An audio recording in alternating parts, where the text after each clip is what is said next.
బుధవారం రాత్రి ఖచ్చితంగా 1 గంట 30 నిమిషాలకు భారత వైమానిక దళాలు ఉగ్రవాదంపై చిరస్మరణీయ చర్య చేపట్టాయి. ఆపరేషన్ సింధూర్ పేరిట మొత్తం 9 ఉగ్రవాద స్థావరాలపై భారీ వైమానిక దాడులు జరిగాయి. ఈ దాడిలో పాకిస్తాన్ లోని 4 ప్రాంతాలు, POK లేని 5 కీలక స్థావరాలు లక్ష్యంగా మారాయి. అంతర్జాతీయ సరిహద్దుకు 100 కిలోమీటర్ల పరిధిలోని ఉగ్రవాద కేంద్రమైన శిబిరాలు భారత ఆర్మీ రాడార్లలో చిక్కాయి. భారత దాడికి గురైన ఆ 9 ఉగ్రవాద స్థావరాల వివరాలు ఇవే. మొదటిది బహవల్పూర్, జైషే మహమ్మద్ ప్రధాన కార్యాలయం. ఇది అంతర్జాతీయ సరిహద్దు నుండి 100 కిలోమీటర్ల లోపల ఉంది. భారత దళాలు ఈ ప్రధాన కేంద్రాన్ని నేలమట్టం చేశాయి. రెండవది మురిట్కే, 26/11 ముంబై దాడులతో సంబంధం ఉన్న లష్కర్-e-తోయిబా శిబిరం సరిహద్దుకు కేవలం 30 కిలోమీటర్ల దూరంలో ఉంది. మూడవది గుల్పూర్, LOCకి 35 కిలోమీటర్ల దూరంలో ఉన్న ఈ శిబిరం పూంజ్ రజౌరి సెక్టార్ లో ఉంది. నాలుగవది లష్కర్ క్యాంప్ సవాయి, POK తంగదర్ ప్రాంతంలో 30 కిలోమీటర్ల లోపల ఉన్న ఇది లష్కర్-e-తోయిబా శిబిరం. ఐదవది బిలాల్ క్యాంప్, ఇది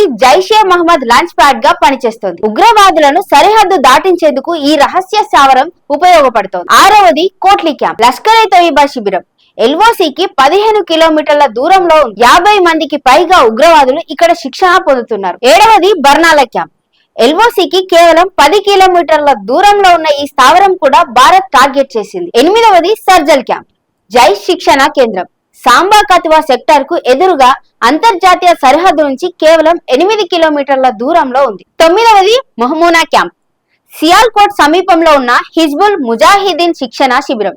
ఇది సరిహద్దుకు కేవలం 15 కిలోమీటర్ల దూరంలో ఉంది. భారత వైమానిక దళాలు ఈ సర్జికల్ స్ట్రైక్స్ తో పాకిస్తాన్ మిలిటెంట్ల మద్దతుదారులకు గట్టి హెచ్చరికగా మారాయి. ఇక ఈ దాడులు భవిష్యత్తులో ఉగ్రవాదంపై భారత్ ఎలా ప్రతిస్పందిస్తుందో చెబుతున్న బలమైన సంకేతంగా నిలిచాయి.